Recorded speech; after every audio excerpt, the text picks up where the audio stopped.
kasama niyo. Ang dami niyong maintenance. Yan po lahat, iniinom nyo? At saka itong sakit ng ulo ko, parang baliw ganun.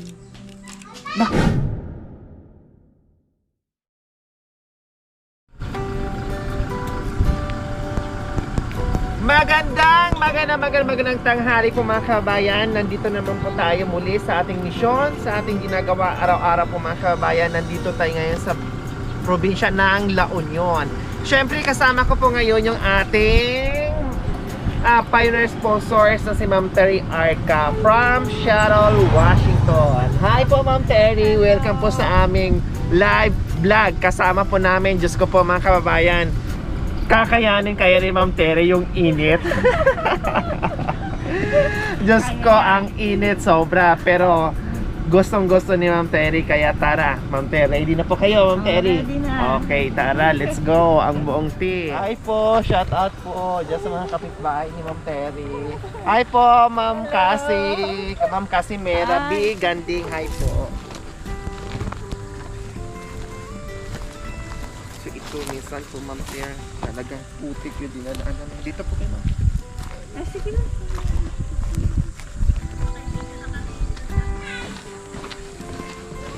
So, dito po tayo mga kababayan. Medyo malayo po sa highway. So, ito na po yung ating pupuntahan. Ma'am Ter, kaya pa po? Kaya lang. Kaya. Hi, good morning. Good morning po. Anong pangalan nila? Romeo Prias del Mendo. Ay, akala ko babae. Si Junior Romeo pala. Hello! Aray ko, paupo muna. Sis Romeo. Okay ba? Okay. Ayan. Para mas okay siya. Sis Romeo, si Ma'am Terry po. Ma'am Terry Arca. Ayan, isa sa mga may ginito ang puso, no? Sa nakikiisa sa ating munting adikain. Kumusta kayo? Sis Romeo. Ito mabuti naman. Mabuti naman. Ilang taon na po kayo? Running 54. 54? Wow, mukhang bata pa kayo ha. Nasaan naman ang bahay mo? Saan ka ba nakatira? Dito dati. Ito, mismo. Oo, yan. So ano na pong nangyari? May bagyo yan po. Tapos, Yung pamangking ko, dito niya ako pinatira. samantala. Samantala. So dito ka muna pinatira dahil tinangay ng bagyo o sinira ng bagyo yung bahay mo. Opo. Kumusta ang buhay? Mag-isa po ba kayo? Opo, single. Walang kasamang mga kapatid? Meron po. Merong, Dito, Oo. kapitbahay nyo lang. Yan ang kapatid ko yung bahay. So paano yung pagkain nyo sa araw-araw? Humihingi ako sa kanya ng bigas ko kapag wala akong bigas. Ano ba ang trabaho ni Sis Romeo? Yun ako sa bukid. Sa bukid, iyon ang trabaho mo. Hindi ka nagpa-parlor? 'Di ba ang mga sis magaling sa Ayaw naman ni tatay ko noon na magpatuloy ako doon sa parlor kasi nag-aral naman ako. Nakapagtapos kayo? Hindi po. 3 weeks siguro akong pumasok na parlor noon. Oo. Pero ayaw na akong Papasukin. papasukin. Bakit? Ayaw niya. Ewan ko po. Pero tanggap naman niya yung gender mo. Tanggap naman niya kung anong pagkatao mo. Hindi niya siguro tanggap po. So, ibig sabihin, hindi kayo nagpa-parlor or tinatago niyo yung pagkatao niyo, ganon? Hindi ko naman tinatago yung pagkatao. Alam niya na ganon ka. So, ayaw lang talaga niya na magtrabaho ka sa parlor.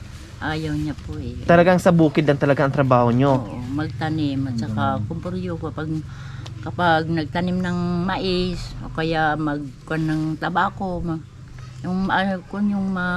Nagtutusok, ganon. nagtutusok. Hanggang ngayon, sa edad na 54, nasa bukid pa rin po kayo nagtatrabaho. Oh.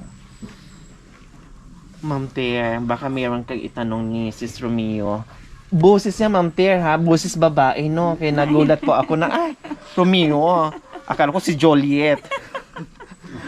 Romeo and Juliet pwede na rin. No, Ma'am Ter, no? Oh, 54 po. 54 daw po siya. Sa July. Sa July, malapit na. Oh. Ang trabaho ay nasa bukid Sa pa bukid. rin. Kumusta, Sister Mio? Siyempre, may edad ka na, no? May edad na po kayo. And then, siyempre, iisipin mo, lalo na pagdating ng gabi, no? At mag-isa ka lang, natutulog, hindi mo ba naisipan, ay, sana nag-asawa ako noon. Ganon. Walang ganon. Wala. Kung mag-isa ako, parang naririnig ko yung mga parents ko eh. Parang nakakita ko minsan multo dito, dyan. Multo. Ng mga magulang. Kumbaga, nagpaparamdam sa'yo, ganon. Oo. Anong sinasabi? Parang tinatawag nila ako eh. Anong klaseng tawag? Parang, kamyo. Kanya eh. Parang gusto ka nang kunin? Parang sinusundo ka na? Siguro. O ano naman sagot niyo sa panaginip niyo or pag ginaganyan kayo? Ay, Sis, hindi ako nagsasalita. Basta dinidinig ko lang. Ay sabi nila kapag merong ganun eh, wag mong sumbatan kanila. Huwag pansinin. huwag Oo, pansinin. huwag pansinin. Dapat sabi mo, wag niyo po muna akong sunduin. Gusto ko pang mabuhay sa mundong ito. Hindi ko pa nakikita ang aking soulmate. Nagkaroon na. Oh, ganon. Pero buti nang kahit pa paano healthy naman kayo, wala kayong sakit, wala kayong karamdaman Meron po eh, masakit dito sa likod ko eh. dahil sa katandaan na may edad na ganon. Meron akong noon nagpunta niya po, mayor punta nila dito. Oo. Humingi ako ng yung mga gamot. Gamot saan ho? Sa itong mga gamot ko. Aray ko, sakit po. Kasama niyo. Ang dami niyong maintenance. Oh. Yan po lahat iniinom nyo. Mm. At saka itong sakit ng ulo ko, parang baliw ganun. Bakit? Anong klaseng sakit? Anong klaseng nararamdaman mo? Like, Parang ano yun eh. Parang akong sakit na sa ulo, parang may depression po ba kayo? Nakaranas ba kayo ng depression? Nalulungkot kayo, kaya hindi naman sa nalulungkot ko, pero marami naman yung mga kaibigan ko dyan. Saka mga So may time talaga na sinusumpong kayo na para kayong nababaliw, ganon. Oo. Para kayong nababaliw na hindi nyo nakokontrol yung sarili nyo. Mm. So may gamot po kayo dyan. Oh. Mga ilang bisis po yung sumpungin kayo sa isang linggo? Kapag lagi akong pupunta dun sa bukid na mainit, Pagpagod ka, na blank, parang blanco na ako. yung utak mo, hindi mo na alam. So ngayon parang nangyayari, nagsisigaw ka, nagwawala ka, na hindi mo alam. Nangyayari po ba yun? Sasayaw-sayaw ako dyan. Baka dati ka naman talagang dancer. Ha? Parang na blanco ako. Ganon. Pero kahit pa paano, at least meron kang gamot iniinom, no? So, alam mo na yung dahilan na sumpungin ka, na ganyan yung magiging mangyayari sa'yo. Iwasan mo na yung halimbawa, punta ka ng bukid na sobrang init, magpapagod ka doon. So, iwasan. Kumbaga, laylo na. Kasi syempre may edad na po kayo, no? Para hindi kayo sumpungin. Kasi delikado, pag nasubrahan kayo, mamaya hindi mo makontrol yung sarili mo, tuluyan kang mabaliw, no? Delikado po yun at kawawa naman, lalo na mag-isa po kayo, no? Sis Romeo, no? Si Sis Romeo ba? Kasi ang maganda ka, in fairness, maganda yung boses mo, ha? Boses babae. Siguro, ang dami mong naging boyfriend, no? Ilan ba?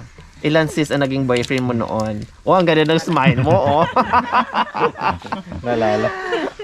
Kasi ako, sikreto. malapit na ako lagpas kalendaryo na ako wala pa akong boyfriend. Baka naman ikaw, ilan ang naging boyfriend mo? Bulong mo na sa akin, huwag mong iparinig sa kanila. Marami. Ay, para! Sa sobrang dami, kahit isa walang natira. Kasi nahirapan kang pumili. Kasi ang dami na 1, 2, 3, 4, 5. Ay, nako, ayaw ko sa inyong lahat. Hindi ko kaya. No. Kaya sa sobrang dami, walang isa na natira, no? Sis, no? Oh.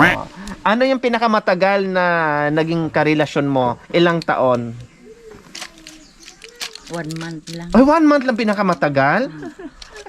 Sino yon? Sinong first love mo? Si Sis Romeo, mag-isa sa buhay. Oh, Sis Romeo. At dito siya nakatira noon. Nakita niyo po yan. Ito po yung bahay niya. Kailang hinagupit ng bagyong, ewan kung anong bagyo yon, no? At syempre sa hirap ng buhay hindi na niya napagawa muli. At buti na lang may bahay dito sa pamangkin niya, temporary munang pinatira dito, no?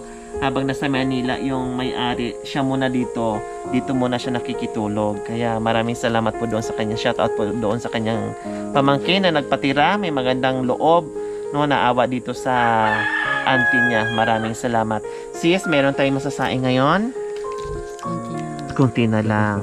May kunti na lang maisasaing. Si Sis Romeo, anong ulam natin dyan? Tanghalian na. Talong at saka yung gulay na papai. Gulay na Papai.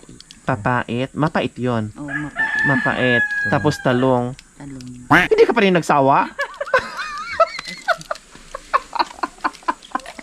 Joke ka, pinapatawa lang kita.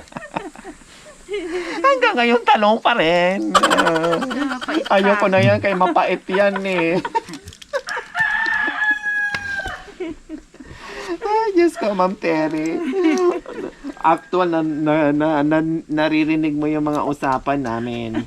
Ma'am Terry, ano naman ang mensahe nyo kay Sis Romeo sa sitwasyon niya ngayon na mag-isa lang siya, Ma'am Terry?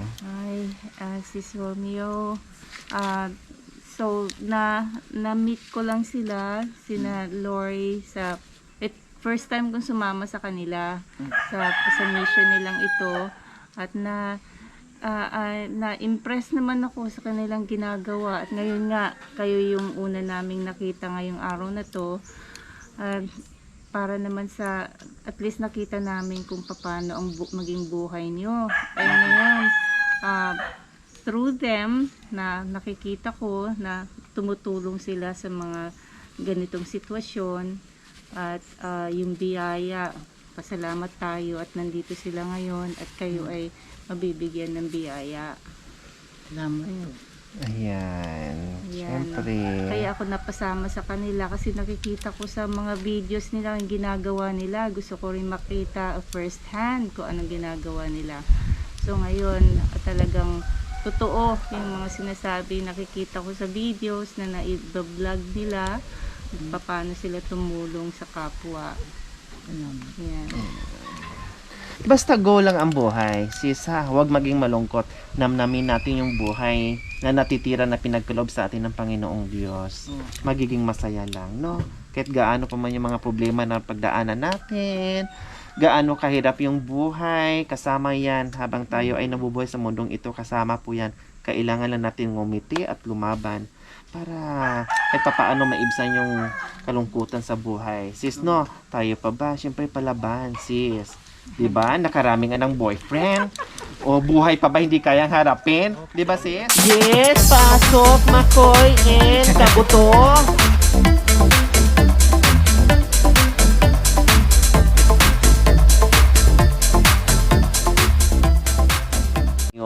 Marami-rami yan. No? At hindi lang yan yung ating groceries at bigas. Meron pang cash para pambili mo ng ulam at iba pang kailangan. Oh. Kapiat sa buka. Sis, ayan. Salamat. Oh, di ba? Ano ngayon sa pakiramdam na hindi mo akalain sa umagang ito na may dumating na biyaya na nakaupo ka lang? Anong ginawa niyo kanina bago kami dumating? Nag-ihaw ng talong. Oh, 'di ba? Habang nag-iihaw kayo ng talong na mapait-pait, na hindi nyo alam na dumating kami, sis. Ano ngayon ang pakiramdam mo ngayon? Naku, salamat po yung binigyan niyo sa akin po. Salamat po, maraming salamat. Masaya na kayo. O, diba? Walang anuman, sis.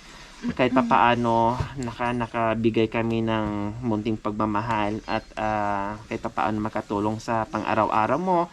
At gaya ng sinasabi ko kanina, huwag kayong masyadong mag-isip sa buhay-buhay. Talagang sadyang ganyan ang buhay natin habang tayo ay may buhay na titira sa mundong ito. Pagpatuloy mo lang yan at lalong na yung gamutan mo, ha? Uminom kayo sa tamang oras. At huwag na kayo magpapagod doon. Huwag na kayo pumunta doon sa bukid o magpainit dahil alam nyo naman yung magiging epekto sa inyo. Para hindi na pabalik-balik yung sumpong, yung sakit nyo, ha? Okay, sige. Salamat po, ma'am. Walang anuman. O mensahe nyo po sa biyayang pinagkaloob sa atin ng Diyos. Anong mensahe nyo po? Yes. Salamat po yung binigyan niyo sa akin na binigyan niyo sa akin. Salamat po. Ayan, walang anuman, Sis Romeo. Pagpalain At isa kayo siya ng sa Diyos. ating pioneer sponsors kung bakit napagpatuloy natin at napapalawak natin yung ating ginagawa sa araw-araw, itong pagtulong sa mga kagaya nyo. Siya, isa din po sa mga sponsor Thank natin. you, ma'am. Ayan. Walang ano man, tuloy natin ang buhay. Opo. Huwag mawalan ng pag-asa. At pasalamat tayo, may mga kapatid kayo dito na nag-aalaga rin sa inyo. Ano? Opo. Okay, very good. Magaling kang sumayaw, sis. Ano bang tugtog na sinasayaw nyo? Anong klaseng sayaw? Yung split-split? Yung cha-cha lang? Ha? Cha-cha? Ah, cha-cha? Ay, marunong pala mag-cha-cha daw. Oh, yan. Wow, ang ganda naman ng cha-cha. Oh, dito po kayo. Nadahan lang. Ganda na.